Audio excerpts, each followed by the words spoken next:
Hello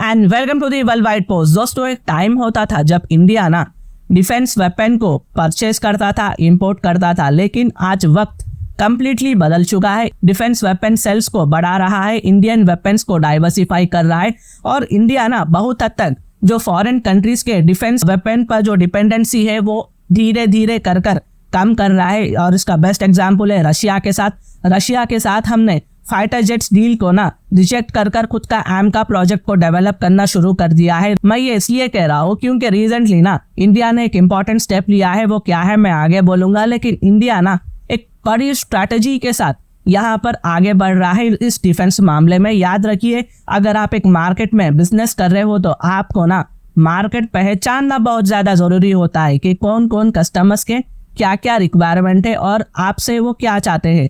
तो इस तरह से इंडिया डिफेंस मार्केट में बिजनेस कर रहा है और इंडिया ने अपने डिफेंस मार्केट के लिए ग्लोबल साउथ को एज अ कस्टमर के तौर पर पहचान लिया है, बना लिया है। इंडिया ने ग्लोबल साउथ के रिक्वायरमेंट्स को इजीली फाइंड आउट कर लिया है। अब देखो, ग्लोबल साउथ में ना बहुत सारे कंट्रीज है, एक तो नहीं है, और बहुत ही पावरफुल कंट्रीज भी आते हैं। मैं ये बात इसलिए कह रहा हूँ, रिपोर्ट्स के मुताबिक न्यू दिल्ली इथियोपिया के साथ एक डिफेंस डील साइन करने वाला है। इसके साथ साथ इंडिया आने वाले वक्त में इथियोपिया के साथ लोकल करेंसी में यूपीआई भी लॉन्च करेगा। जी हाँ, यहाँ पर हम हमारा यूपीआई भी लॉन्च करने वाले हैं। और ये डिफेंस डील में ना फोकस होगा दो एरियाज पर। एक तो हो गया मिलिट्री ट्रेनिंग और दूसरा हो गया मिलिट्री एक्वाजिशन, यानी इंडिया बायर कंट्रीज को सस्ता लोन्स देगा, फिर वो लोन्स का पैसा इंडिया की डिफेंस वेपन को परचेस करने में इस्तेमाल करेंगे। और इसको लेकर ना बातचीत शुरू हो चुकी है, फाइनल स्टेजेस पर है, एग्रीमेंट इलेक्शन के बाद साइन हो जाएंगे।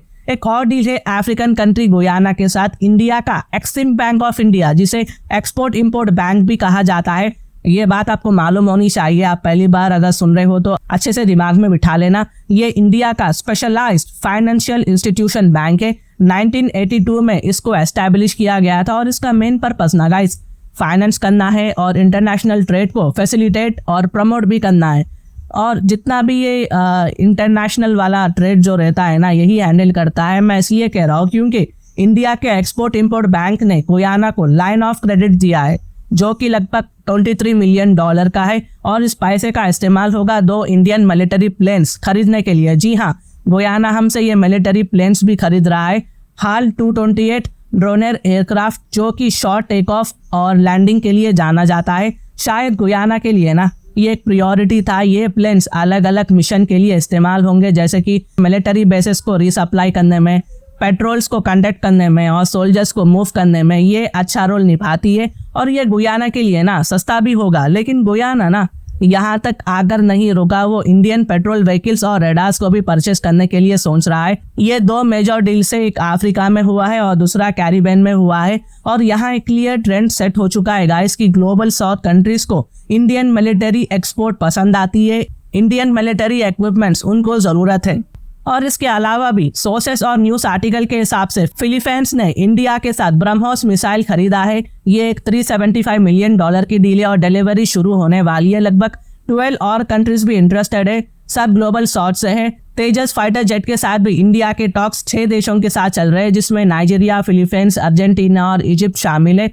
फिर से ग्लोबल साउथ को अब इंडिया की जरूरत पड़ने वाली है। वर्ल्ड ऑर्डर बदल रहा है धीरे धीरे। इंडिया अब सुपर पावर कंट्री बनते जा रहा है। इंडिया के इस डिफेंस वाले मिशन को ना नंबर्स भी बहुत ज्यादा सपोर्ट करते हैं। कुछ ही साल पहले डिफेंस एक्सपोर्ट की वैल्यू 2017 से 18 में लगभग 4,600 करोड़ रुपीस की थी। अब ये ऑलमोस्ट 15,000 करोड़ तक पहुंच चुकी। ये एक हाई जंप है, हाई इंक्रीज है और गवर्नमेंट का टारगेट बहुत बड़ा है।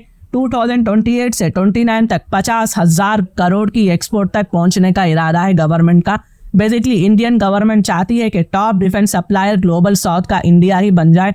हाँ, हम मानते हैं कि चाइना एक बड़ा हर्डल हमें देखने को मिलेगा, लेकिन आपके दिमाग में ना एक क्वेश्चन आना चाहिए कि जी ये कंट्रीज इंडिया को क्यों प्रीफर कर रही है। हालांकि इंडिया से बेहतर यूएसए है, यूरोप है, रशिया है, और ये इंडिया को किस तरह से हेल्प करेंगे बदले में। याद रहे, इंडिया एक ग्लोबल साउथ कंट्री है, प्लस कोई कॉलोनियल फोर्स नहीं है इंडिया के ऊपर। हम एक इंडिपेंडेंट देश है। हम पर जो कॉलोनियल रूल गुजरा है ना, वो हम चाह कर भी नहीं बोल सकते। अफ्रीकन कंट्रीज ये सब इंडिया से इसलिए परचेस कर रही है क्योंकि यहाँ इंडियन प्राइजेस और वेस्टर्न प्राइजेस में आपको एक बड़ा फर्क देखने को मिलेगा। वेस्टर्न प्राइजेस का जो डिफेंस इक्विपमेंट होता है वो बहुत ही ज़्यादा महंगा होता है, वेरास इंडिया चीप सस्ता पड़ता है उन्हें। वेस्टर्न जेट्स और मिसाइल बहुत महंगे होते हैं, वेरास इंडियन वर्जन के यही मिसाइल्स और जेट्स बहुत ही ज़्यादा सस्ते होते हैं, लीथल होते हैं। इंडिया को भी वही प्रेशर फेस करना पड़ता है, जैसे ये बायर्स को अपनी इकोनॉमी के डिफरेंट सेक्टर पर उन्हें पैसा इन्वेस्ट करना पड़ता है, लोगों को देना पड़ता है, अपने सिटीजन्स को देना पड़ता है, और डिफेंस स्पेंडिंग को भी वो इग्नोर नहीं कर सकते, इसमें भी उन्हें लगाना पड़ता है। तो उन्हें यहाँ पर एक बजट वाला जो है डिफेंस एग्रीमेंट की ज़रूरत थी, जो इंडिया ने प्रोवाइड कर दिया है। और मैंने पास्ट में कहा कि इंडिया को ये सब कर क्या मिलेगा। देखिए जी, इंडिया के लिए इसमें क्या है, सबसे ऑब्वियस गेन है पैसा। ज़्यादा डिफेंस एक्सपोर्ट से ज़्यादा रेवेन्यू आएगा, ज़्यादा रेवेन्यू का मतलब है ज़्यादा इन्वेस्टमेंट इन जॉब, और इंडिया का इन्फ्लुएंस भी और भी बढ़ेगा वर्ल्ड में। याद रहे, अफ्रीका अपने आप में एक बड़ा कॉन्टिनेंट है, अगर इंडिया यहाँ पर अपना इन्फ्लुएंस बढ़ाएगा तो ये चीज़ पूरी दुनिया फील करेगी। तो इंडिया एक स्ट्रॉन्ग डिफेंस इंडस्ट्री बन सकता है, लेकिन इक्वली इंपॉर्टेंट है स्ट्रैटेजिक टाइज को बिल्डअप करना। जब आप वेपन्स बेचते हैं तो आप पार्टनर्स बन जाते हैं। बस देखिए इंडिया और रशिया का रिलेशनशिप कैसा है, उसका रूट वेपन्स सीधा डिफेंस डील ही है ना, डिफेंस एग्रीमेंट ही है, वेपन्स हम रशिया से खरीदते हैं, इसलिए इंडिया रशिया के जो रिलेशनशिप है आते आते बहुत ज़्यादा मजबूत हो चुके हैं। तो न्यू दिल्ली को ग्लोबल साउथ के साथ वही चीज़ रेप्लिकेट करने की ज़रूरत है। एक डिफेंस पार्टनरशिप रिलेशनशिप को कम्प्लीटली चेंज कर रख देगा, लेकिन चाइना एक बड़ा बैरियर बनकर बैठा हुआ होगा यहाँ पर। ऑफकोर्स ये ऐसा ही होगा, चाइना ने इंडिया से पहले ही इसकी शुरुआत कर दी है। यहाँ ना बस स्पीड का मामला है, वही इंडिया के साथ दिक्कत है गाइस।